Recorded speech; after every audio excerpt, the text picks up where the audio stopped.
আমি আপনার প্রশংসা করতে চাই না, জাতি প্রশংসা করবে, কিন্তু আমি স্মরণ করিয়ে দিতে চাই, আপনি দায়িত্ব নেওয়ার আগেই যে সমস্ত প্রতিশ্রুতি দিয়েছেন, ইশতেহারে নিয়ে এসেছেন, পরিকল্পনা বলেছেন, আই হ্যাভ এ প্ল্যান, আমরা সবাই বলেছি উই হ্যাভ এ প্ল্যান।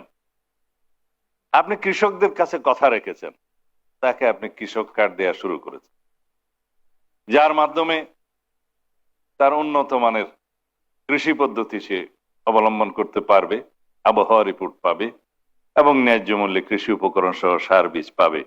সেটা আপনি আগামী 5 বছরের ভিতরে পূর্ণাঙ্গভাবে বাস্তবায়ন করবেন আমরা বিশ্বাস করি, আশাও করি। আমাদের বিরোধী পক্ষরা বলেছে রাখ তোর ফ্যামিলি কার্ড। এখন তারাই প্রতিযোগিতা করছে ফ্যামিলি কার্ড কবে দিবেন।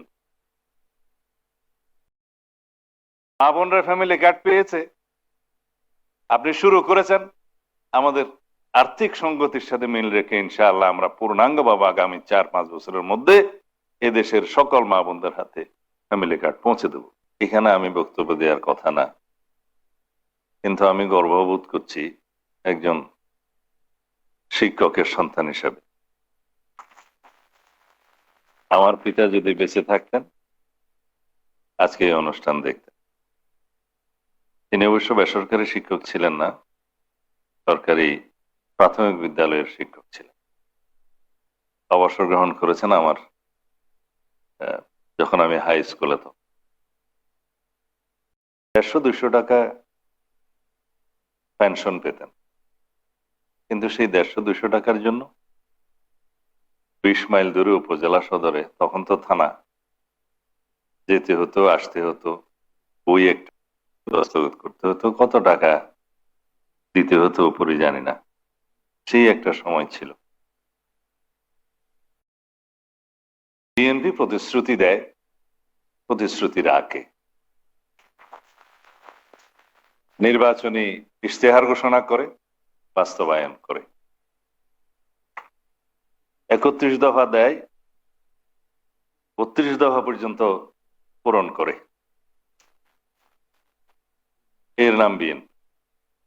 আমরা শহীদ রাষ্ট্রপতি জিয়াউর রহমানকে দেখে ছাত্র রাজনীতিতে যোগদান করেছিলাম, কারণ তিনি উৎপাদনমুখী শিক্ষা ব্যবস্থার কথা বলেছিলেন, বেকার সৃষ্টির কোনো কথা বলেননি। তিনি শিক্ষা ব্যবস্থার উন্নয়নের জন্য, উৎপাদনমুখী শিক্ষা করার জন্য এবং প্রত্যেকটি শিক্ষার্থীর হাতকে কর্মের হাতে পরিণত করার জন্য উদ্যোগ গ্রহণ করেছিলেন। কারিগরি শিক্ষা সহ সকল উদ্যোগ তার সময়ে গৃহীত হয়েছে। সাক্ষরতার হার বৃদ্ধির জন্য তিনি গণশিক্ষা শুরু করেছিলেন। বহু বছর সেই গণশিক্ষা কার্যক্রমের মধ্য দিয়ে যারা জীবনে দস্তখত শিখতে পারেননি তারা দস্তখত করে মৃত্যুবরণ করেছেন। শিক্ষার হার বেড়েছিল। আমার নেত্রী, দেশনেত্রী বেগম খালেদা জিয়া এই বেসরকারি শিক্ষকদের মর্মবেদনা বুঝে সরকারের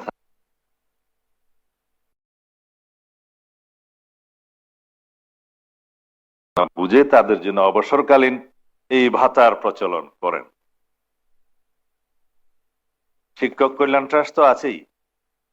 আজকে আমি শিক্ষা সচিবের কাছে শুনলাম যে একজন কমপক্ষে খুব সম্ভবত 6 থেকে 7 লাখ টাকা করে অবসর সুবিধা পাবে, 5, 6, 7 লাখ এভাবে।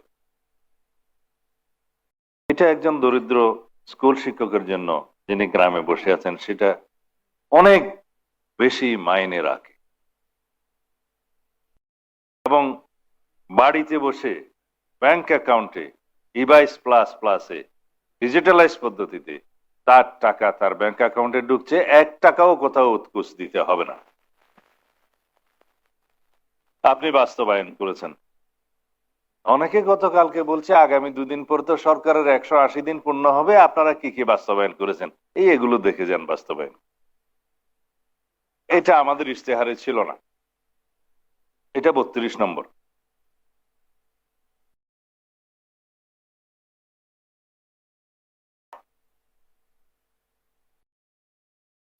স্কুল ড্রেসটা 33 নম্বর।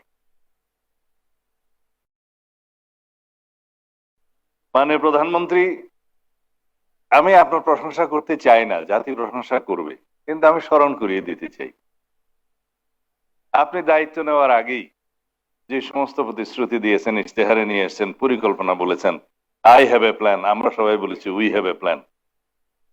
আপনি কৃষকদের কাছে কথা রেখেছেন, তাকে আপনি কৃষক কার্ড দেওয়া শুরু করেছেন, যার মাধ্যমে তার উন্নত মানের কৃষি পদ্ধতি সে অবলম্বন করতে পারবে, আবহাওয়া রিপোর্ট পাবে এবং ন্যায্য মূল্যে কৃষি উপকরণ সহ সার বীজ পাবে।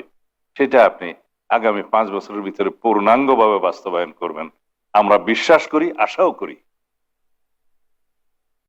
আপনি এই দেশের দরিদ্র মা বোনদেরকে ভুলেন নাই, বলেছেন ফ্যামিলি কার্ড দিবেন।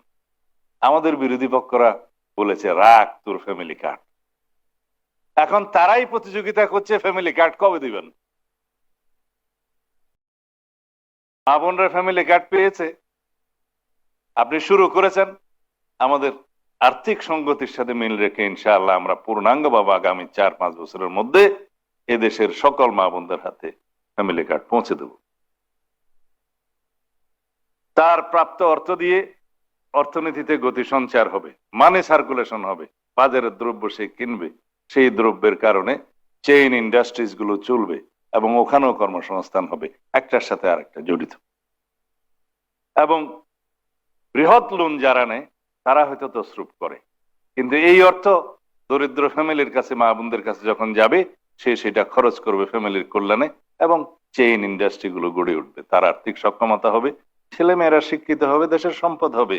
এটার একটা চেইন ইফেক্ট আছে। দরিদ্রকে যদি আপনি দরিদ্রই রেখে দেন, জাতির কখনো কল্যাণ হবে না, মুক্তি হবে না। আপনি দরিদ্র ইমাম মুয়াজ্জিমদের কথা রেখেছেন এবং অন্যান্য ধর্মাবলম্বীদের উপাসনালয়ের সমস্ত কর্তাদেরকে, পুরোহিতদেরকে, ক্ষেত্রমতে সেবায়েতদেরকে সবাইকে আপনি সম্মানিত করেছেন, রাষ্ট্রীয় ভাতা দিয়েছেন। এটা শুধু ভাতা নয়, তাদেরকে একটা রাষ্ট্রীয় স্বীকৃতি প্রদান করা এবং তাদেরকে সম্মানিত করা, সেটা আপনি করেছেন, শুরু করেছেন। দেশের এমন কোনো অঙ্গন নাই, ক্রীড়াবিদ, সংস্কৃতিজীবী সকলের কাছে আপনি আপনার প্রতিশ্রুতি পৌঁছে দিয়েছেন, রক্ষা করেছেন, কথা বলেছেন এবং পর্যায়ক্রমে তাদের সকলকে আপনার সেই কর্মসূচির ভিতরে নিয়ে আসবেন, যারা তাদের জীবনের একটা স্বীকৃতি পাবে, মূল্যায়ন পাবে। অর্থ বড় কথা নয়।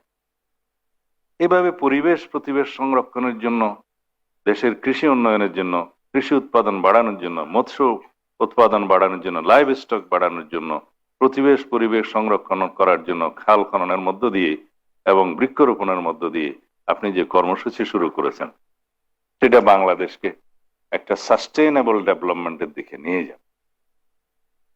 এটা শুধু আমরা বিশ্বাস করি না, এটা আমরা জানি, সেটা আপনি প্রতিপালন করবেন এবং দেশের মানুষ সেটা বিশ্বাস করে।